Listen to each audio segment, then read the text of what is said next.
우리의 구원은 나와 하나님과의 관계에서만 이루어진 것이 아니고 내가 처음 하나님을 알게 될 때에 처음 구원에 들어올 때는 하나님께서 나를 개인적 관계로 부르신 줄 알았는데 구원 안에 들어와 놓고 보면 하나님이 나를 교회의 일원으로 부르셨고 공동체 가운데서 부르셨다는 것을 확인하게 되며 수용하게 됩니다. 그러니 나 혼자 예수 믿을 때는 참 좋았는데 그랬으면 참 좋겠는데 라고 하는 수준에 머물러 있거나 자꾸 그 생각이 난다면 우리는 아직 그 도의 초보 수준에 머물러 있는 사람이라 말할 수 있을 것입니다.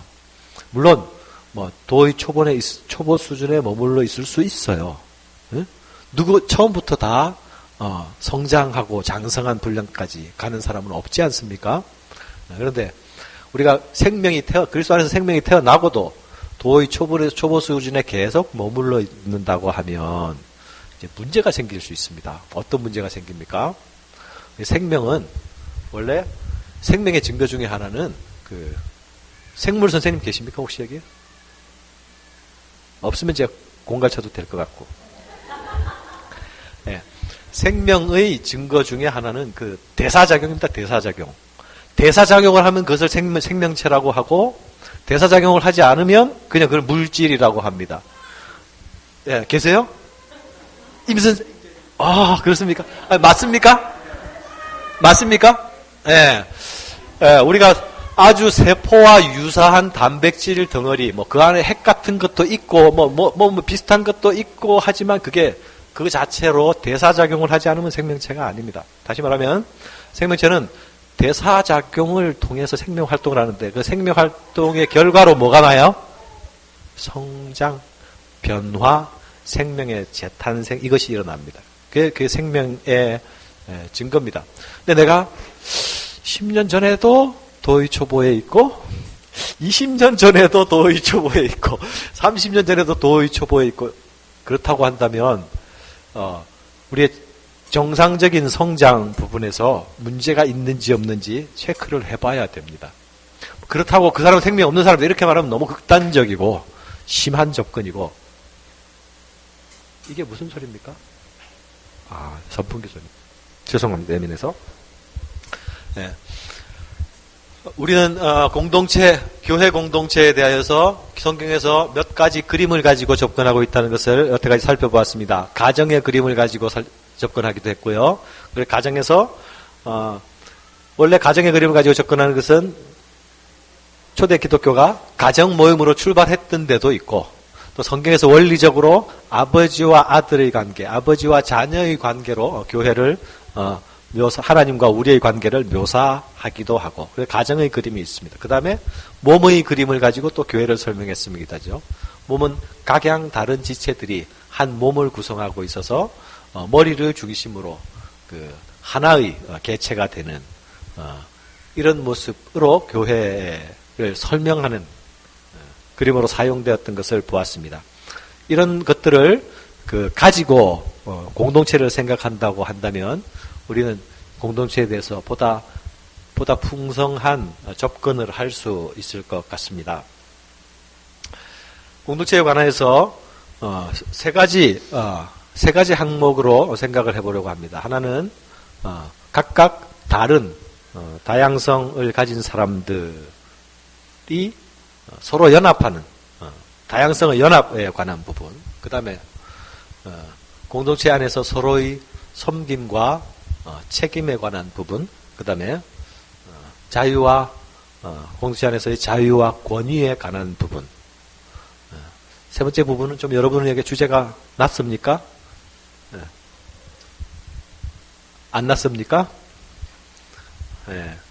근데 사실은 주제가 낯설건 안 낯설건 최근 교회 공동체 안에서 제일 예민하게, 첨예하게 부딪히고 갈등을 일으키는 부분이 이 자유와 권위에 대한 부분입니다.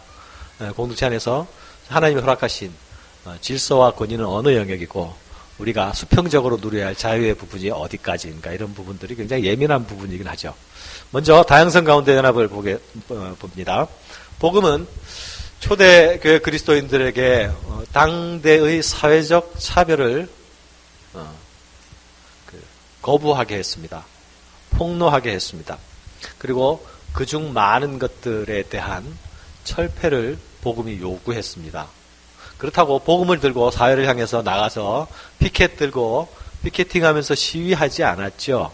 어떻게 이 요구를 받아들였습니까? 예수 믿는 사람들이 스스로 자기의 삶 안에서 그것을 녹아내게. 대표적으로 빌레몬서 같은 데를 보면요. 빌레몬서 안에서 그 주인과 주인 빌레몬과 노예 오네시모와의 관계가 나옵니다. 그런데 이전에 오네시모가 복음을 알기 전에는 빌레몬의 종이었고, 그리고 그는 종이었을 때에 빌레몬의 집을 탈출합니다. 도망간 노예가 되는 거죠. 탈출하다가 로마로 갔는데 로마에서 웃자다가 바울을 만났어요. 웃자다가 복음을 듣게 됐어요. 웃자다가 예수 믿는 사람이 됐습니다. 그런데 웃자다가 바울과 이야기하다 보니까 바울이 빌레몬을 아는 거예요. 이런 일이 있나. 영원히 잊어버리고 싶은 주인의 이름을 바울이 아주 잘 알고 있는 거예요. 바울에게 자기 이야기를 했습니다. 나는 사실 빌레몬의 종이었는데 도망왔다. 그것을 들은 바울이 사실 그냥 두고 아무 짓도 안 해도 별 문제가 없습니다. 서로 다른 지역에 떨어져 있으니까. 먼 지역이니까. 그런데 오네시모에게 편지를 써줘서 빌레몬에게 가져가게 만듭니다. 그리고 오네시모는 바울이 편지를 쓴 걸 가지고 빌레몬에게 갑니다 또. 근데 사실 도망간 노예가 주인 면전으로 찾아가는 것은 목숨 걸어야 하는 일이거든요. 도망간 노예에게는 주인이 처분할 권한이 법적으로 주어져 있었습니다.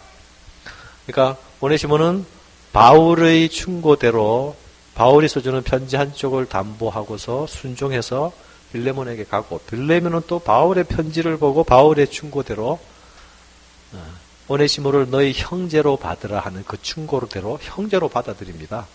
도망간 노예로 대우하는 것이 아니라, 도망간 노예는 자기의 잃어버린 소유, 잃어버린 재산이거든요. 그런데 그를 형제로 받습니다. 이것이 초대교회 공동체 안에서 일어났던 복음의 요구 앞에 자기가 누릴 수 있는, 사회적으로 사회 질서 안에서 누릴 수 있는 기득권들을 모두 다 내려놓고 복음의 요구 앞에 순종했다는 것을 의미합니다. 그러니까 요란한 소리로 피켓을 들고 이렇게 운동으로 구호로 그것을 실현해내는 것이 아니라 자기의 삶 안에서 조용히 이것들을 실현해 나갔고요. 그래서 초대교회에는 인류 역사상 깨어지지 않았던 계급의 문제가 교회 안에서 혁명적으로 철폐되고 사라지는 것을 모두가 경험했습니다. 교회 공동체가 경험을 했습니다. 그것과 비교하면 요즘 현대 교회는 거꾸로 계급화되어가는 것이 아닐까 하는 느낌을 받습니다. 교회, 우리는 계급화된 교회입니다. 써붙인 교회는 없지만, 교회 문턱이 점점 높아지고 있다는 소리도 들리는 것 같습니다. 우리는 고개를 끄덕끄덕 하면서 혹시 우리 교회도 좀 높은 문턱을 갖고 있지 않은지 계속 이렇게 손으로 문질러보고 해야 될지 모를 일입니다. 우리 안에서는 너무 자유로워서 느끼지 못하는데 다른 사람들은 보기에 우리 문턱이 굉장히 높아 보일지도 모를 수 있습니다. 최근에 우리 교회 새로 왔던 교우 중에 한 분이 제게 이런 말을 하더니 깜짝 놀랐습니다. 나눔교회는 왜 이렇게 고학력들만 모여 있어요? 저는 그게 사실이 아닌 줄 그냥 웃었어요. 가만 생각해보니까 국절이 별로 없는 것 같아. 중절도 없는 것 같아. 보통 보니까 다 이렇게 대학 졸업자. 근데 그분도 보니까 대학은 나왔더라고. 근데 일반 대학을 나온 사람의 눈에 우리 교회가 굉장히 고학력자들이 모인 교회다 이런 느낌이 드는 것이 왜인지 모르겠어요. 여간 잘못 본 것일 수도 있고 잘못 느껴진 것일 수도 있습니다. 제가 보기에 고학력자 같이 안 보이는데 어쨌든 학력의 문제를 가지고 이야기하는 것이 아니라 우리 교회에 어떤 계급이 우리도 인지하지 못하는 사이에 존재할 수 있다. 어떤 블록이 존재해서 처음 다가오는 사람 바깥에서 보기에 이것은 굉장히 근접하기 어려운 장벽이다. 이건 새로운 계급이구나. 이런 것이 충분히 있을 수 있다. 복음 안에서 우리가 교회 공동체를 이루어가는데 그것은 결코 도움이 되지 않는다. 그 초대 교회가 복음 안에서 순종함으로 혁명적인 사회개혁을 교회 안에서 이루어갔던 것처럼 우리가 교회됨을 이루어가기 위해서는 복음 안에 우리의 모든 기득권과 우리의 편리함을 내어놓고, 여러분 종이 해방되는 거는 자기한테 얼마나 좋아요. 주인이 종을 해방시키는 건요, 모든 걸 포기해야 되는 겁니다. 생산 수단을 포기해야 되는 거고요, 재산을 포기해야 되는 겁니다. 근데 그거 했거든요, 초대교회 때에. 복음 안에서 내가 편한 그것, 내 기득권, 그것 포기할 수 있을 때에 교회되면 더 살아날 수 있습니다. 교회가 생기기 전에는 종교 공동체에서는 제사장과 평신도, 마하신도들이 딱 구분됐습니다. 그러니까 마하신도와 마신도 아닌 사람과. 그런데 교회가 생기면서 그 소위 직업적 제사장과 제사장의 무리와 그렇지 않은 사람과 구별되는 이 장벽이 없어졌습니다. 서로가 수평한 관계로 만날 수 있게 되었습니다. 그렇다고 소위 사도적 직분과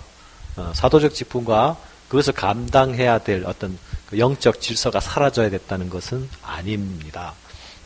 그러자 우리가 신분을 구별하던 그것들은 다 없어졌다.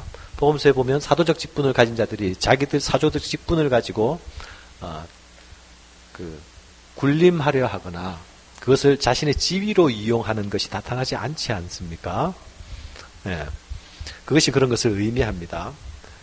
모든 사람이 그리스도 안에서 동일하게 그리고 동등하게 그리스도의 영을 공유합니다. 사도행전 2장에 성령이 임하실 때에 차별 없이 임하였던 그 영이 그 사도행전 2장에서 뿐만 아니라 사도행전 내내 초대 교회 시대 내내 동일하게 모든 사람에게 임하시는 영으로 나타나고요. 이것은 주님 오실 때까지 저희 교회 공동체 안에서 나타나는 일반적인 그리고 자유스러운 현상이 될 것입니다. 이전에 구약 시대에는 이 하나님의 영이 특별한 신분, 특별한 계급에만 임했습니다. 그렇죠? 일반 평신도들에게는 임하지 않았어요. 선지자직을 감당해야 될 사람이라든지 또는 왕직을 수행해야 될 사람들인지 또는 이렇게 세움을 받아가지고 특별한 임무를 수행해야 하는 사람에게 이 하나님의 신이 임했습니다. 그런데 성령의 시대에 교회의 시대에 들어오면서 하나님께서 이 특별한 사람에게 임하던 영역을 무너뜨려 버렸어요. 그래서 만민에게 그 영을 부어주시는 시대가 허락된 것이고 우리가 그 시대 안에 있는 것입니다. 그러니까 사도행전 2장에서 오순절에 내린 성령의 강림만 차별 없이 내려진 것이 아니라 오늘날의 교회 안에서도 하나님의 영은 우리 모두에게 동일하게 차별 없이 임하실 수 있다. 임하셔야 한다.